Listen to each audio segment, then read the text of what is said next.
what I buy becomes my husband's property too. If that's unacceptable, then maybe we should just divorce. Charles, my husband, often tries to take things from me for reasons that seem completely unreasonable.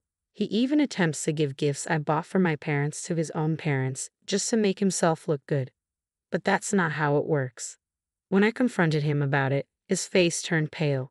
Before I married Charles, my grandparents had left me a significant gift, a piece of real estate. I thanked them, thinking this would be a future safety net for both me and my husband. But my grandparents, who were always wise and cautious, advised me to keep it a secret, even from Charles. They insisted that I keep the knowledge of my passive income and financial independence to myself. I felt a pang of guilt about hiding this from Charles, but I chose to follow my grandparents' advice. After my grandfather, who cared deeply for me, passed away, I continued my life with Charles. That's when the incident occurred. One day, while checking the account where I managed our living expenses, I noticed that $10,000 had been withdrawn. This account, which I primarily managed, was meant to cover our household costs, using the money Charles contributed. It was a huge sum, and I had no memory of withdrawing it, which meant it had to be Charles. When he came home that evening, I confronted him. Hey, $10,000 is missing from our living expenses account.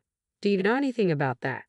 Yeah, I lent it to my mom. She was in some kind of trouble, he replied casually, confirming that he had indeed given the money to his mother, Lisa.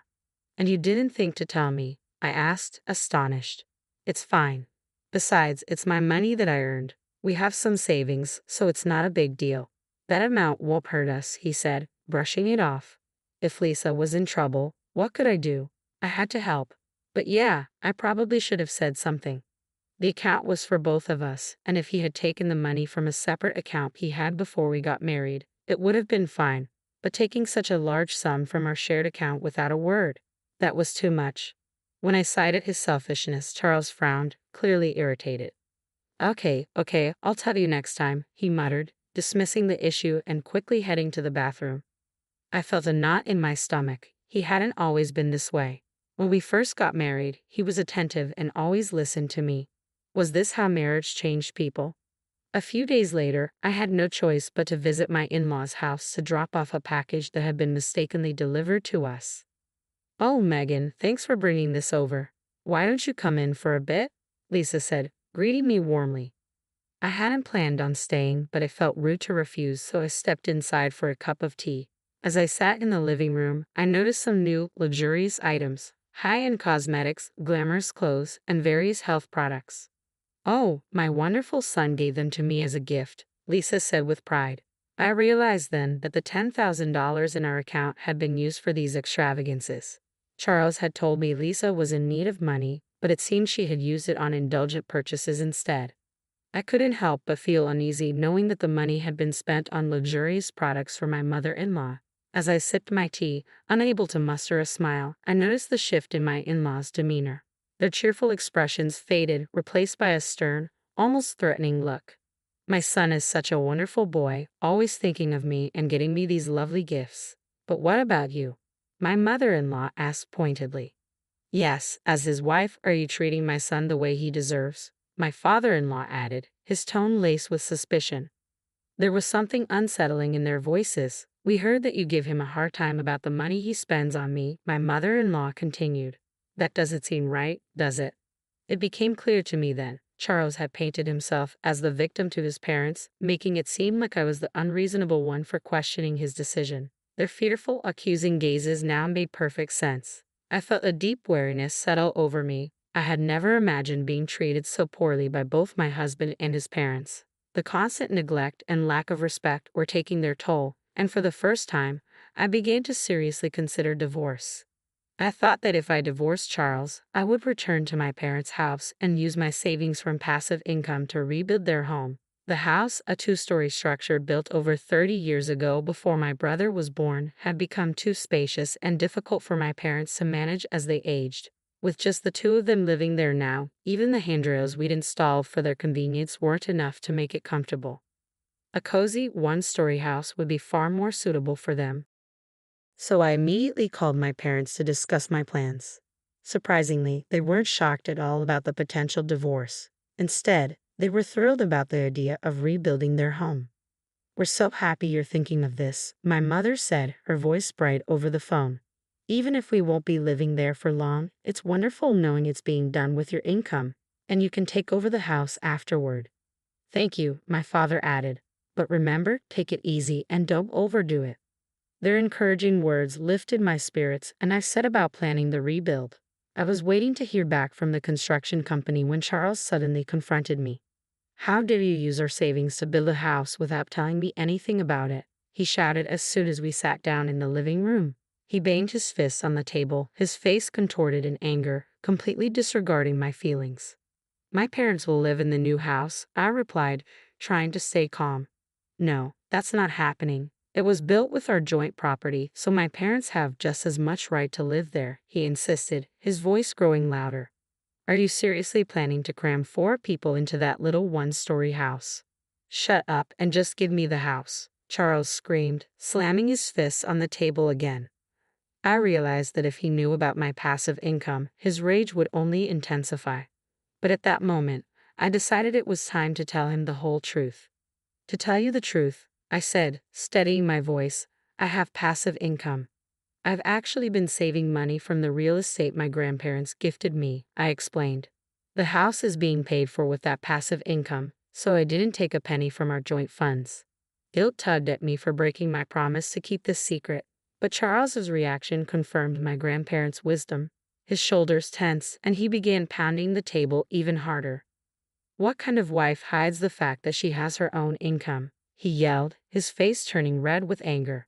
You play around with my money while protecting your own, keeping it a secret from me. Watching him lose control, I realized why my grandparents had warned me to keep this hidden. Maybe they had already seen through Charles, knowing what kind of man he truly was. I'll take the house as alimony, he snarled. The house you built as my wife is mine too. I'm the head of this family, and if you disobey me, I'll divorce you. His words filled me with nothing but dismay. How had I lived with this man for so long without realizing his true nature?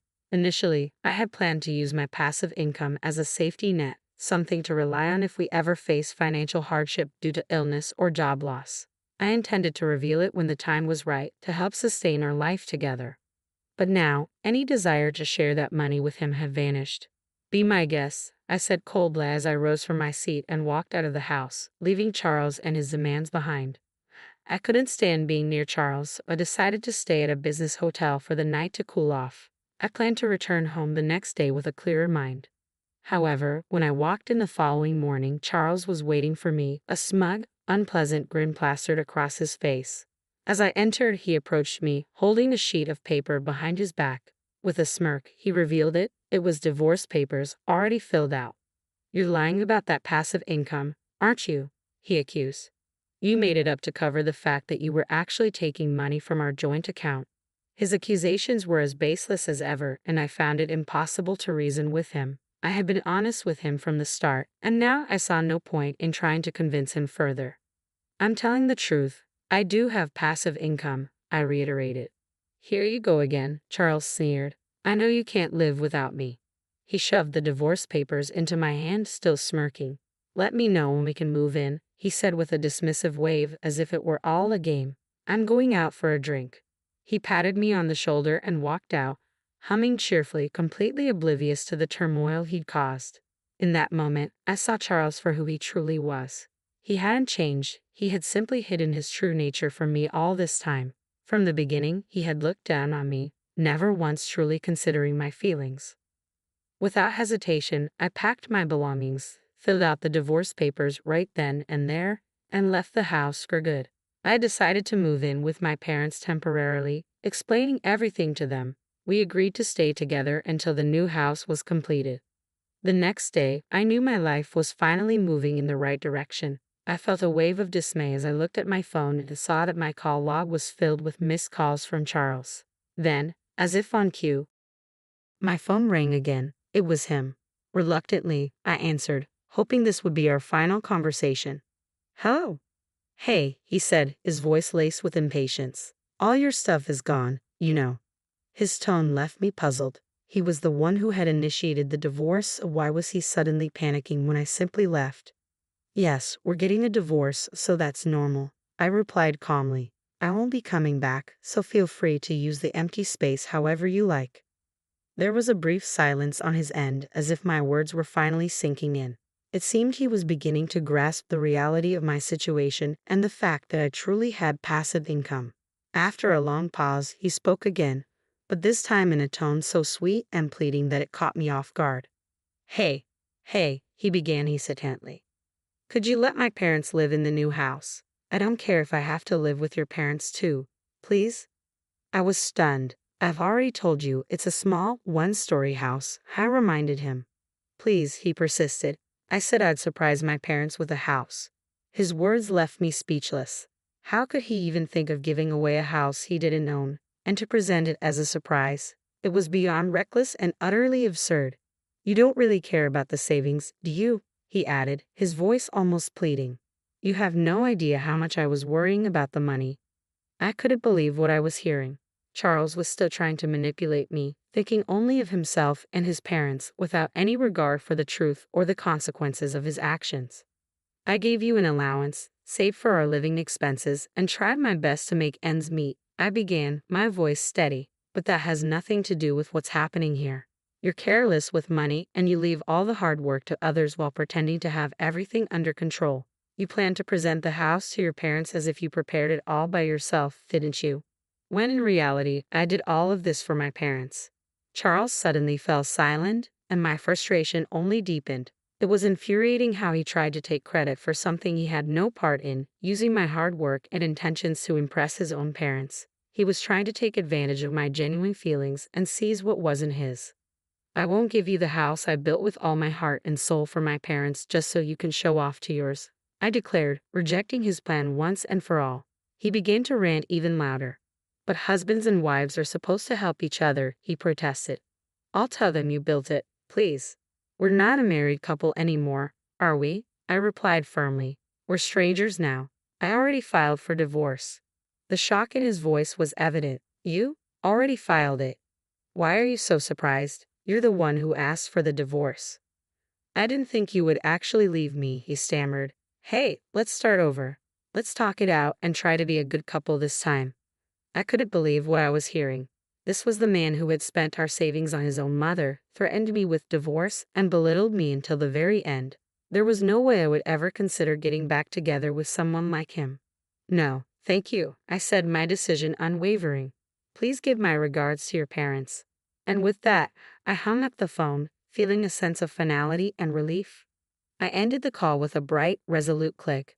The following day, my phone was flooded with voicemails and messages from Charles, pleading for reconciliation. He claimed we could still start over, that he loved me, but I was certain his true motive was to access my property and fortune. To sever all ties, I promptly blocked all his contact information, including that of his parents.